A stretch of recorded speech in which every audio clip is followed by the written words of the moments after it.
And the great thing about this new curriculum is that it's more realistic for kids, more real life. It has more student choice, and it still addresses all of today's tech standards and the skills that kids will need when they go from school to the workplace. So let's talk a little bit more about student choice. Students complete several modules in DigiTools, and each unit gives kids a lot of opportunities to choose. It also has a lot of extensions.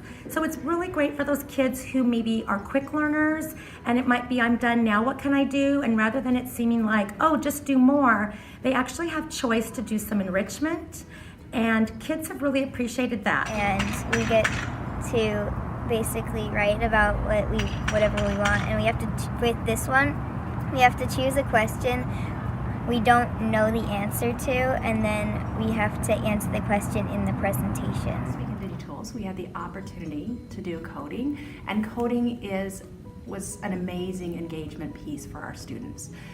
Coding is a really important thing to include for our DigiTools students because there are so many jobs out there in that area that are currently not being filled.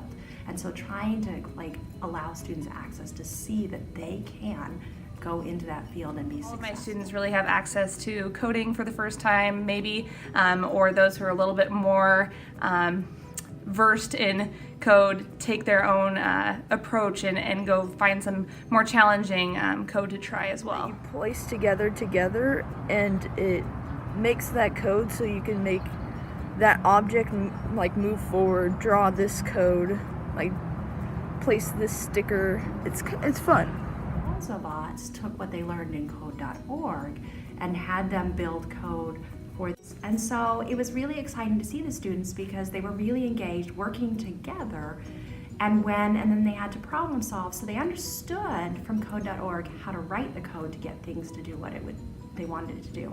But when it wouldn't do what they wanted to do, they had to talk to each other and reprogram these bots to make it go the direction they wanted. You know, if you put down a purple Expo marker, then the Ozobot will go and turn purple. I didn't know that. How'd you figure that out? Me and my friend were experimenting. Hi again. So Susie and I were talking about when we taught math, how some kids would struggle with a lot of the math strands, but they'd excel in geometry. It was just a real strength of theirs. And the same thing has happened with coding.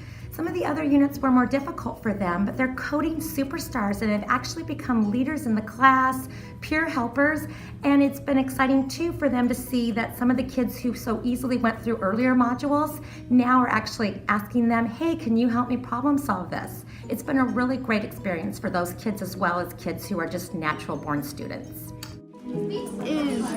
If you go, it speeds up at the last part. And then we're trying to make it go all the way across over to the other side. I have an idea what we can do, Corey. We can maybe make this one. I had students so excited about the Ozobots that they actually went home and asked their parents to buy them for Christmas for them because they just wanted to keep playing with them. They were just so excited. So fun. Back to that career connection, we showed the kids a quick video clip, and they were amazed that out of 1.4 job openings previous years, 1 million went unfilled. And those are high-paying jobs, and it's not just creating video games. We talked about the different industries that are represented, including agriculture, which has a connection to our community even today. And kids also found out all the perks and that companies are actually, that it's so competitive and there are so many job openings, they are fighting for the workers for their company. And it really gives kids a sense of, why am I learning this curriculum? How is it gonna apply to my real life, and how will it benefit me in the future? It's really great.